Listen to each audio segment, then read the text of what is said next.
Hello दोस्तों, welcome to my channel GK educate channel में आप सभी का हार्दिक स्वागत है। दोस्तों, ये मेरी इंग्लिश ग्रामर की सीरीज चल रही है जिसको मैं लूसेंट इंग्लिश ग्रामर से कवर कर रहा हूँ। अभी तक हम 9 चैप्टर कवर कर चुके हैं। अभी हमारा चैप्टर नंबर 10 चल रहा है जिसमें अभी तक हम 3 वीडियो बना चुके हैं। इन 3 वीडियो में हम टेंस का इंट्रोडक्शन, उसकी डेफिनेशंस और उसके चारों पार्ट्स पढ़ चुके हैं। चारों पार्ट्स के बाद फिर हमने उनके सब पार्ट्स कवर किए हैं जिसमें हमने प्रेजेंट टेंस के 4 पार्ट कवर कर लिए हैं।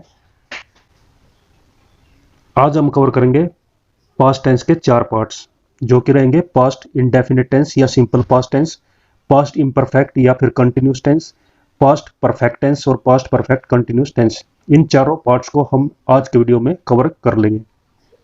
दोस्तों, मेरा चैनल है जीके एजुकॉट चैनल जो कि कंपटीशन एग्जाम की तैयारी के लिए बनाया गया है, जिसमें आपको कंपटीशन एग्जाम से जुड़े जितने भी सब्जेक्ट है सबकी वीडियो मिल जाएगी। अगर आपने इस चैनल को अभी तक सब्सक्राइब नहीं किया तो चैनल को सब्सक्राइब करें और जो वीडियो में डालता हूं उनको लाइक और शेयर जरूर करें। तो चलिए दोस्तों, शुरू करते हैं आज का topic past tense.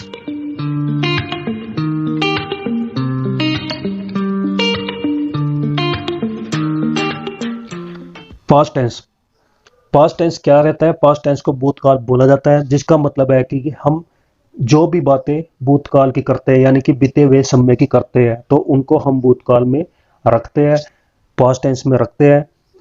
Past tense के 4 प्रकार है: past indefinite tense, past simple past tense, past imperfect tense या फिर इसको बोल सकते हैं पास्ट कंटिन्यूस टेंस या फिर बोल सकते हैं पास्ट प्रोग्रेसिव टेंस।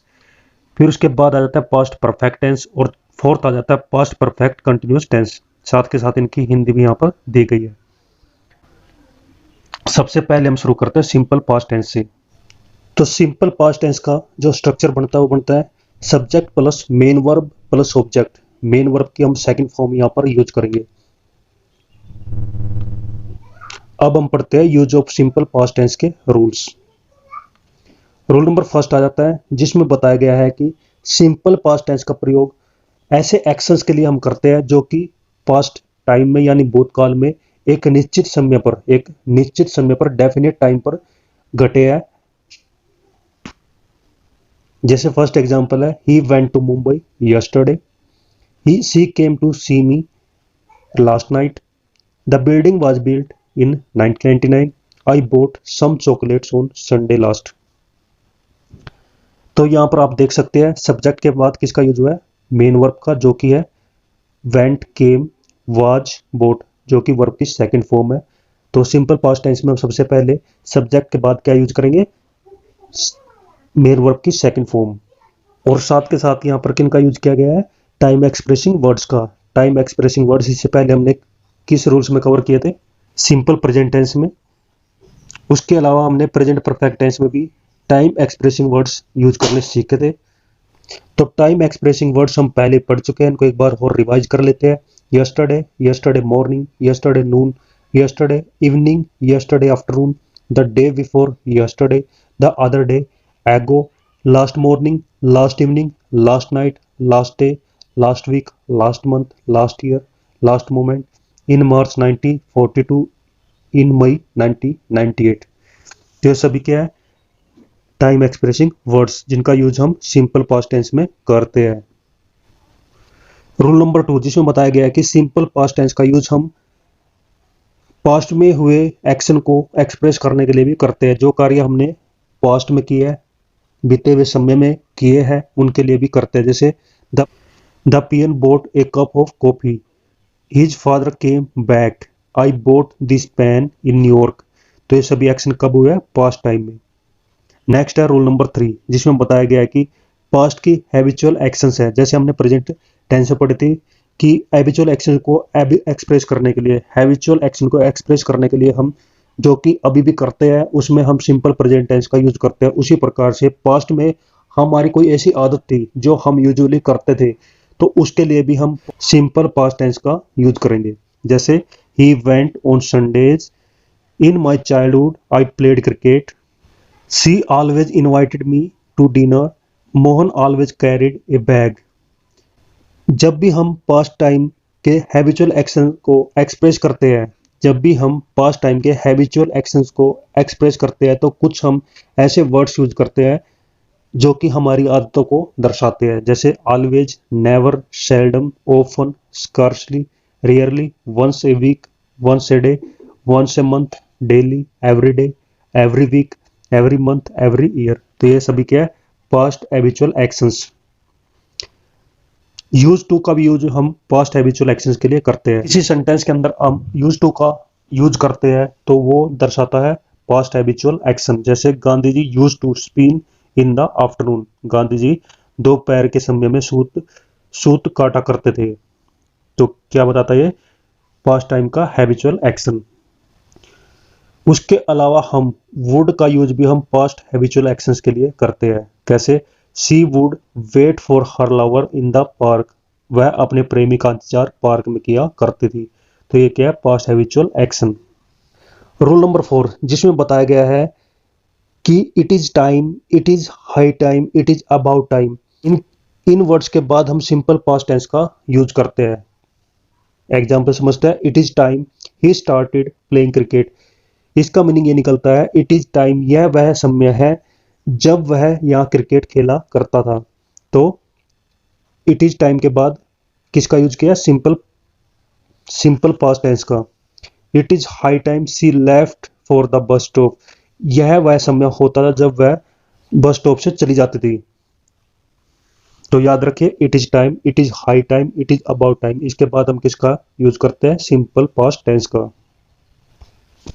नेक्स्ट आ जाता है रूल नंबर 5 जिसमें बताया गया है कि अगर हम पास्ट टाइम से रिलेटेड कुछ सिचुएशन बताना चाहते हैं तो हम सिंपल पास्ट टेंस का यूज करेंगे। कैसे, इट वॉज नाइट, यह रात थी। It was I was helpless, मैं बेसहारा था। सी वॉज वेरी इल, वह बहुत बीमार थी। ही वॉज वेरी पुअर, वह बहुत गरीब था। तो पास्ट टाइम से जुड़े कोई एक्शन है, कोई सिचुएशन है जिसको आप एक्सप्रेस करना चाहते हैं तो आप सिंपल पास्ट टेंस का यूज करेंगे। रूल नंबर 6 कुछ टाइम से जुड़े एडवर्ब्स है जिसमें हम सिंपल पास्ट टेंस या फिर प्रेजेंट परफेक्ट टेंस का यूज करते हैं। यानी ये जो एडवर्ब दिए गए हैं रूल नंबर 6 में, इनका यूज हम किस में करते हैं, सिंपल पास्ट टेंस में करते हैं या फिर प्रेजेंट परफेक्ट टेंस में करते हैं। कौन से वर्ड से, today, this morning, this evening, this week, this month, this year, recently, इनका यूज हम किस में करेंगे, सिंपल पास्ट टेंस में या फिर प्रेजेंट परफेक्ट टेंस में। जैसे ही सॉ मी टुडे, उसने मुझे आज देखा। ही हैज सीन मी टुडे, वह आज मुझे देख चुका है। तो दोनों को आप समझ सकते हैं, he saw me this week, he has seen me this week. Rule number 7 जिसमें बताया गया है कि सिंपल पास्ट टेंस का यूज हम पास्ट में किसी एक्शन को होते रहने का बोध कराने के लिए करते हैं। कैसे, while she cooked I wrote a book, जब वह खाना पकाती थी तो मैं पुस्तक पे लिखता था। While they played we studied, जब वे खेलते थे तब हम पढ़ते थे। Whence my daughter played I worked, जब मेरी बेटी खेलती थी मैं कार्य करता था। तो ये ऐसे एक्शन है जो पास्ट में एक दूसरे से जुड़े हुए हैं, जो कि होते रहने का बोध कराते हैं। तो इसमें हम किसका यूज करेंगे, इन सेंटेंस के लिए हम किसका यूज करेंगे, सिंपल पास्ट टेंस का, यानी कि वर्ब की सेकंड फॉर्म दोनों सेंटेंस में यूज करेंगे। रूल नंबर 8 कुछ सपोजिशनल सेंटेंस होते हैं। सपोजिशनल सेंटेंस क्या होते हैं, जिसमें हम सपोज करते हैं, मानते हैं, जो चीजें नहीं होती लेकिन हम वो मानते हैं, या एक प्रकार से जो व्यक्ति डींगे हाँकता है, जो इधर उधर की फेंकता है, वो भी सपोजिशनल सेंटेंस का यूज ज्यादातर करता है। तो सपोजिशनल सेंटेंस जब लगाए जाते हैं तो हम इसमें किन वर्ड्स का यूज करते हैं, वे रहते हैं इफ, यदि, as if, as though, if only, I wish, we wish, he wishes, she wishes, they wish। ये सभी है सपोजिशनल सेंटेंस जो कि इन वर्ड से स्टार्ट होते हैं। जब हम सपोजिशनल सेंटेंस यूज करते हैं तो उसमें हम किन का यूज करेंगे, सिंपल पास्ट टेंस का। Simple past tense suppositional sentence में यूज किए जाते हैं। जैसे कि I wish I were the chief minister of Bihar, मैं दुआ करता हूं कि मैं बिहार का चीफ मिनिस्टर होता, जो कि संभव नहीं है। If I became the Prime Minister of India, I would solve the problem of Kashmir। यदि मैं भारत का प्राइम मिनिस्टर या प्रधानमंत्री बन गया होता तो मैं कश्मीर की समस्या को सोल्व कर देता, समस्या हल कर देता। He talks as if he were my master। वह मुझसे ऐसे बात करता है जैसे कि वो मेरा मास्टर था। तो आप समझ गए होंगे सपोजिशनल सेंटेंस में किसका यूज करेंगे, सिंपल पास्ट टेंस का। रूल नंबर 9 आ जाता है जिसमें बताया गया है कि शर्त सूचक वाक्यों में, यानी जिन वाक्यों में, जिन सेंटेंस में शर्त लगाई जाती है उसमें इफ क्लोज का प्रयोग होता है, और ये प्रेजेंट और फ्यूचर टाइम का बोध कराते हैं, प्रेजेंट और फ्यूचर टाइम का बोध कराते हैं, लेकिन इनमें सिंपल पास्ट टेंस का प्रयोग किया जाता है, यानी वर्ब की सेकंड फॉर्म का यूज किया जाता है। जैसे if you reached in time you might catch the train, यदि तुम समय पर पहुंच गए होते तो तुम ट्रेन को पकड़ सकते थे। If my servant came on time I would pay him his wages, अगर मेरा नौकर समय पर आता तो मैं उसको तनख्वाह दे देता। तो इफ क्लोज के साथ शर्त सूचक वाक्य शुरू होते हैं और इनमें सिंपल पास्ट टेंस का प्रयोग किया जाता है, और ये किसका बोध कराते हैं, प्रेजेंट और फ्यूचर टाइम का। दोस्तों रूल नंबर 10 आ जाता है जिसमें बताया गया कि डायरेक्ट स्पीच में रिपोर्टिंग वर्ब पास्ट टेंस में हो तो reported speech simple present tense में होती है। कैसे, जैसे ये सेंटेंस है जो कि डायरेक्ट है, he said I want to read a novel, तो ये रिपोर्टिंग स्पीच है, रिपोर्टिंग वर्ब है जिसमें पास्ट टेंस का यूज हुआ है, लेकिन इन्वर्टेड कॉमास के अंदर जो रिपोर्टिंग स्पीच है उसमें सिंपल प्रेजेंट टेंस का यूज हुआ है। Past tense means second form, और simple present tense means verb की फर्स्ट फॉर्म। लेकिन जब हम डायरेक्ट को इनडायरेक्ट में कन्वर्ट करते हैं तो इनडायरेक्ट स्पीच में रिपोर्टिंग स्पीच का सिंपल प्रेजेंट टेंस किस में बदल जाता है, सिंपल पास्ट टेंस में, यानी वांट को हम चेंज कर देते हैं वांटेड में सेकंड फॉर्म में, जो कि पास्ट टेंस बन जाता है। He said that he wanted to read a novel, तो ये आप समझ गए होंगे। लेकिन यूनिवर्सल ट्रूथ के लिए, प्रिंसिपल और प्रोवर्ब के लिए अगर हम रिपोर्टेड स्पीच का यूज करते हैं, यानी रिपोर्टेड स्पीच में हम किसका यूज करते हैं, यूनिवर्सल ट्रूथ का, तो तब हम डायरेक्ट और इनडायरेक्ट दोनों स्पीच में कोई भी चेंज नहीं करेंगे। जैसे ही सेड 2 and 2 makes 4, तो 2 and 2 makes 4 ये एक यूनिवर्सल ट्रूथ है, इसका हमने बनाया इनडायरेक्ट, यानी कि ही सेड दैट 2 and 2 makes 4, यहाँ पे भी हमने प्रेजेंट टेंस का ही यूज किया है, इसको हमने पास्ट टेंस में चेंज नहीं किया, यानी वर्ब की फर्स्ट फॉर्म को सेकंड फॉर्म में कन्वर्ट नहीं किया। रूल नंबर 11 आ जाता है जिसमें बताया गया है कि अगर पास्ट में कोई कार्य हो रहा होता, पास्ट में हम कोई एक्शन कर रहे होते हैं, उसी दौरान कोई दूसरा कार्य सडनली हो जाता है, तो जो हम कार्य कर रहे होते हैं उसमें हम पास्ट कंटिन्यूस टेंस का प्रयोग करेंगे, और उसी दौरान जो दूसरा कार्य जो घटा है उसमें हम सिंपल पास्ट टेंस का यूज करेंगे। पास्ट कंटिन्यूस टेंस का मतलब है कि हम वाज वर्ब के साथ वर्ब की फर्स्ट फॉर्म के साथ आईएनजी का यूज करेंगे, जैसे वाज राइटिंग है यहाँ पे, और पास्ट टेंस में हम सेकंड फॉर्म का यूज करेंगे। एग्जांपल से देखते हैं, when I was writing a book, जब मैं पुस्तक लिख रहा था, सुधीर जी अराइव्ड, सुधीर जी आ गए। She was cooking food when her husband came, वह खाना पका रही थी जब उसके पति आए। While he was watering the plants and insects beat him, जब वह पौधों में पानी डाल रही थी तब एक मच्छर ने उसको काट दिया। While the girls were dancing this father came to see them, तो यहाँ पर आप देख रहे होंगे यहाँ पे कुछ कार्य जो पास्ट में लगातार घट रहे हैं उसमें पास्ट कंटिन्यूस टेंस का यूज हुआ है, और सडनली उनके साथ जब दूसरा कार्य होता है उसके लिए किसका यूज हुआ है, सिंपल पास्ट टेंस का, यानी वर्ब की सेकंड फॉर्म का। दोस्तों रूल नंबर 12 आ जाता है जो कि रूल नंबर 11 से थोड़ा डिफरेंट है। रूल नंबर 11 में हमने पढ़ा था दो कार्य हुए थे, एक कार्य लगातार हुआ था और दूसरा कार्य उसके साथ अचानक घटा था। लेकिन अगर पास्ट में ही दो कार्य हुए हैं जिसमें एक कार्य पहले हुआ एक कार्य बाद में हुआ, जो कार्य पहले हुआ उसको प्रीवियस एक्शन कह सकते हैं, और जो कार्य जो बाद में होगा उसको हम बोलेंगे सब्सिक्वेंट एक्शन। जो प्रीवियस एक्शन जो कार्य पहले हुआ उसमें हम पास्ट परफेक्ट टेंस का यूज करेंगे। पास्ट परफेक्ट टेंस का मतलब है कि आप हैड के साथ किसका यूज करेंगे, वर्ब की थर्ड फॉर्म का, और सब्सिक्वेंट एक्शन के लिए आप यूज करेंगे सिंपल पास्ट टेंस का, यानी कि वर्ब की सेकंड फॉर्म का। कैसे, the patient had died before the doctor came, doctor आने से पहले रोगी मर चुका था। तो दो एक्शन यहाँ पर हुए हैं, पेशेंट हैड डाइड, रोगी मर चुका था, डॉक्टर केम, डॉक्टर आया। तो पहले क्या हुआ, पेशेंट मर चुका था, तो हम यहाँ पे यूज करेंगे पास्ट परफेक्ट टेंस का, यानी हैड प्लस वर्ब की थर्ड फॉर्म। और जो सब्सिक्वेंट एक्शन है डॉक्टर आया, उसमें हम यूज करेंगे सेकंड फॉर्म का, यानी कि केम का, सिंपल पास्ट टेंस का। तो ये आप यहाँ पे देख सकते हैं प्रीवियस एक्शन ही है, सब्सिक्वेंट एक्शन ही है। पास्ट परफेक्ट टेंस का यूज करेंगे प्रीवियस एक्शन के लिए और सिंपल पास्ट टेंस का यूज करेंगे सब्सिक्वेंट एक्शन के लिए। तो रूल नंबर 11 और 12 आपके लिए काफी इंपॉर्टेंट है। उसी तरह से दो और एग्जाम्पल समझते हैं। The doctor came after the patient had died.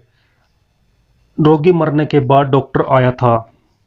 तो आप इसमें देख सकते हैं कि सेंटेंस को घुमा फिरा कर दिया है, लेकिन आप इसमें चेक करेंगे प्रीवियस एक्शन यानी पहला एक्शन कौन सा हुआ है, पेशेंट मर गया है, तो ये पहला एक्शन हुआ प्रीवियस एक्शन, और डॉक्टर आया ये सब्सिक्वेंट एक्शन है, बाद का एक्शन है। तो बाद का एक्शन पहले हो या बाद में हो उसमें हम सिंपल पास्ट टेंस का यूज करेंगे, और प्रीवियस एक्शन या पहला एक्शन पहले हो या बाद में उसमें हम पास्ट परफेक्ट टेंस का यूज करेंगे। The train had departed when he reach the station. जब वह स्टेशन पहुंचा गाड़ी प्रस्थान कर चुकी थी। तो गाड़ी प्रस्थान कर चुकी थी, यह सब्सिक्वेंट एक्शन, इसमें हम यूज करेंगे सिंपल पास्ट टेंस का। प्रीवियस एक्शन इसमें हम पास्ट परफेक्ट टेंस का यूज करेंगे। आगे दोस्तों आ जाता है past continuous tense. Past continuous tense में हम स्ट्रक्चर यूज करेंगे subject plus was verb plus verb की fourth form. Fourth form means verb की फर्स्ट फॉर्म के साथ क्या लगाएंगे, आईएनजी, और फिर उसके बाद किसका यूज करेंगे, ऑब्जेक्ट का। इसके रूल्स स्टार्ट करते हैं। फर्स्ट रूल आ जाता है जिसमें बताया गया है कि पास्ट कंटिन्यूअस टेंस का यूज हम ऐसे एक्शंस के लिए करते हैं जो पास्ट में जारी थे। जैसे कि I was writing this book yesterday morning. मैं यह बुक कल लिख रहा था। तो यह एक्शन पास्ट में कंटिन्यू था और समय भी यहां पर बताया है morning. She saw me as she was passing by yesterday. They were reading a notice. She came to me. I was talking to my brother. तो ये सभी एक्शन जो है पास्ट में है और पास्ट में ये कंटिन्यू है, एक्शन लगातार जारी थे। रूल नंबर सेकंड आ जाता है जिसमें बताया गया है कि डायरेक्ट स्पीच में, डायरेक्ट स्पीच कौन सी है, वीना सेड। तो डायरेक्ट स्पीच में रिपोर्टिंग वर्ब पास्ट टेंस में हो। रिपोर्टिंग वर्ब किस में है, पास्ट टेंस में है। और रिपोर्टेड स्पीच, ये रिपोर्टेड स्पीच है प्रेजेंट कंटिन्यूअस टेंस में। प्रेजेंट कंटिन्यूअस टेंस में क्या है, I am going to Bishnupur. तो आई एम गोइंग क्या हुआ, प्रेजेंट कंटिन्यूअस टेंस। जब हम डायरेक्ट को इनडायरेक्ट में कन्वर्ट करते हैं तो रिपोर्टिंग स्पीच का जो प्रेजेंट कंटिन्यूअस टेंस है वो पास्ट कंटिन्यूअस टेंस में बदल जाता है।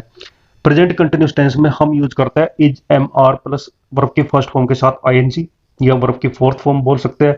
और पास्ट कंटिन्यूअस टेंस में हम यूज करते हैं वाज वर्ब प्लस वर्ब की फर्स्ट फॉर्म के साथ आईएनजी। तो एग्जांपल है Veena said I am going to Bishnupur. तो आई एम गोइंग को किस में चेंज कर देंगे, वाज गोइंग में। तो ये बन जाएगा Veena said that she was going to Bishnupur. Beena said I am coming from my village Jajwar. तो Beena said that he was coming from his village Jajwar. तो आई एम कमिंग किस में चेंज हो गया, वाज कमिंग में। नेक्स्ट रूल नंबर 3 आ जाता है जिसमें दो एक्शन एक साथ हो रहे हैं, लगातार हो रहे हैं, उनके बारे में बताया गया है। तो पास्ट टाइम में जब दो एक्शन लगातार हो रहे होते हैं तो उनमें हम यूज करेंगे पास्ट कंटिन्यूअस टेंस का। While my mother was singing I was sleeping. जब मेरी माता गाना गा रही थी तो मैं सो रहा था। तो दोनों कार्य पास्ट में कंटिन्यू है। While I was writing this chapter my wife was watching TV. Rule number 4 आ जाता है जिसमें बताया गया है कि गेट, बिकम, ग्रो, इनका यूज हम करते हैं पास्ट के समय में कोई चीज लगातार बढ़ रही है या फिर घट रही है उसको दर्शाने के लिए, उसका बोध कराने के लिए।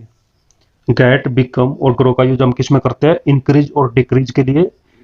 कोई कार्य इंक्रीज या डिक्रीज हो रहा है उसको एक्सप्रेस करने के लिए तो हम इनके साथ यूज करेंगे पास्ट कंटिन्यूअस टेंस का। इनका यूज हमने प्रेजेंट कंटिन्यूअस टेंस में पढ़ा था, उसी प्रकार से पास्ट कंटिन्यूअस टेंस है, सेम है। वहां पर वर्ब की फर्स्ट फॉर्म का यूज हुआ था, यहाँ पर वर्ब की सेकंड फॉर्म के साथ आईएनजी का यूज करेंगे। तो he was becoming poor and poor, वह गरीब से गरीब होता जा रहा था। ये पास्ट में हो गया और प्रेजेंट में होगा तो कैसे होगा, वह गरीब से गरीब होता जा रहा है। She was becoming more and more beautiful. I was getting darker and darker. तो ये था पास्ट कंटिन्यूअस टेंस। अब हम पढ़ते हैं पास्ट परफेक्ट टेंस के बारे में। तो पास्ट परफेक्ट टेंस में हम किसका यूज करेंगे, हैड प्लस वर्ब की थर्ड फॉर्म का यूज करेंगे। स्ट्रक्चर क्या बन जाएगा, C plus had plus verb की third form plus object. MV मतलब मेन वर्ब। और प्रेजेंट परफेक्ट टेंस में हम यूज करते थे हैज, हैव प्लस वर्ब की थर्ड फॉर्म का।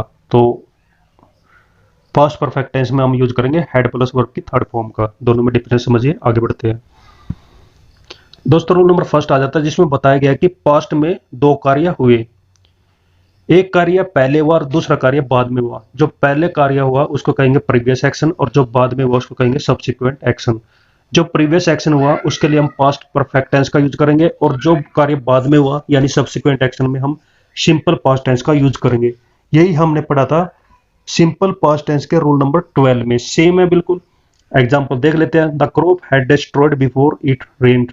तो वर्षा होने से पहले फसल नष्ट हो चुकी थी। तो पहला एक्शन क्या हुआ, फसल नष्ट हो चुकी थी। तो फर्स्ट एक्शन के लिए हम यूज करेंगे पास्ट परफेक्ट टेंस का, क्रॉप हैड डिस्ट्रॉयड। और वर्षा बाद में हुई तो इसके लिए हम यूज करेंगे it rained. The bell had rung before I reach the school. मेरे विद्यालय पहुंचने से पहले घंटी बज चुकी थी। As soon as she had finished her homework she run out to play cricket. जैसे उसने अपना गृह कार्य समाप्त किया वह क्रिकेट खेलने बाहर चली गई। तो ये दो एक्शन है, एक पहले होता है एक बाद में होता है। पहले एक्शन के लिए हम यूज करेंगे पास्ट परफेक्ट टेंस का, पास्ट परफेक्ट टेंस मतलब हैड प्लस वर्ब की थर्ड फॉर्म, और बाद के एक्शन के लिए हम यूज करेंगे सिंपल पास्ट टेंस का यानी वर्ब की सेकंड फॉर्म का।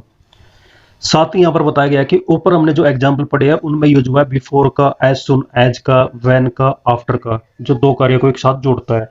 तो इनको हम कहेंगे कंजक्शन।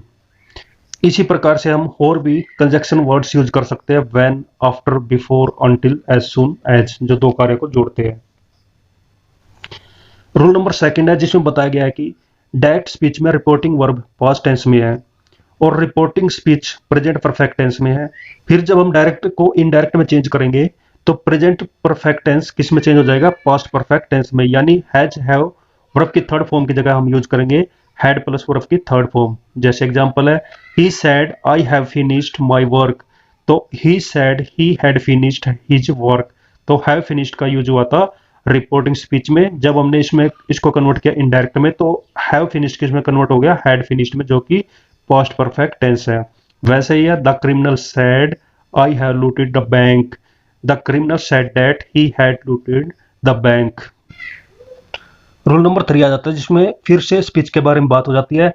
अगर डायरेक्ट स्पीच में रिपोर्टिंग वर्ब पास्ट टेंस में है तो रिपोर्टिंग स्पीच में सिंपल पास्ट टेंस में हो तो इनडायरेक्ट स्पीच में जो सिंपल पास्ट टेंस है वो पास्ट परफेक्ट टेंस में चेंज हो जाती है। कैसे, मुकेश सेड, ये किस में है, सिंपल पास्ट टेंस में। उसके बाद आई बोट ए पेन यस्टरडे, तो यहाँ पे भी किसका यूज हुआ है, सिंपल पास्ट टेंस का। दोनों में किसका यूज हुआ है, सिंपल पास्ट टेंस का। जब इसको हम कन्वर्ट करते हैं इनडायरेक्ट में तो सिंपल पास्ट टेंस जो है पास्ट परफेक्ट टेंस में चेंज हो जाती है। बोट को हमने चेंज कर दिया हैड बोट में, तो क्या बनेगा, Mukesh said that he had bought a pen the previous day. Next है she said to me Bina came late, तो इसका क्या बनेगा, she told me that Bina had come late. Rule number 4 आ जाता है जिसमें पास्ट परफेक्ट टेंस के यूज के बारे में बताया है कि पास्ट परफेक्ट टेंस का यूज हम I wish, we wish, he wishes, she wishes, they wish, as if, as, तो ये सब क्या है, ये काल्पनिक तथ्यों के लिए यूज किए गए वर्ड्स है। काल्पनिक तथ्य यानी सोचने के लिए, इमेजिन करने के लिए हम इन वर्ड्स का यूज करते हैं। जब कोई हम कार्य इमेजिन करते हैं तो उसके वर्णन के लिए, उस कार्य को बताने के लिए हम पास्ट परफेक्ट टेंस का यूज करते हैं। कैसे, she wishes she had been born in 1948, उसने सोचा कि वह 1948 से पहले पैदा हो गई होती। She talks to me as if she had come from the film industry, तो पास्ट परफेक्ट टेंस का हम यूज करेंगे काल्पनिक तथ्य का वर्णन करने के लिए। नेक्स्ट आता है पास्ट परफेक्ट टेंस का यूज हम पास्ट के काल्पनिक तथ्यों का वर्णन करने के लिए नीचे दिए गए स्ट्रक्चर के रूप में करते हैं। क्या स्ट्रक्चर दिया गया है, if plus subject plus had plus verb की थर्ड फॉर्म, उसके बाद कोमा का यूज, फिर सब्जेक्ट, फिर वुड, कुड, माइट, फिर हैव प्लस वर्ब की थर्ड फॉर्म का यूज, फिर ऑब्जेक्ट। इस तरह के स्ट्रक्चर में हम जो फर्स्ट यूज किया हैड प्लस वर्ब की थर्ड फॉर्म, उसमें पास्ट परफेक्ट टेंस का यूज करेंगे। Had plus subject plus verb की थर्ड फॉर्म, यहाँ पे भी हैड सब्जेक्ट प्लस वर्ब की थर्ड फॉर्म, उसके बाद कोमा, फिर सब्जेक्ट, वुड, कुड, माइट, इनमें से कोई एक, प्लस हैव प्लस वर्ब की थर्ड फॉर्म, प्लस फिर क्या, ऑब्जेक्ट का यूज।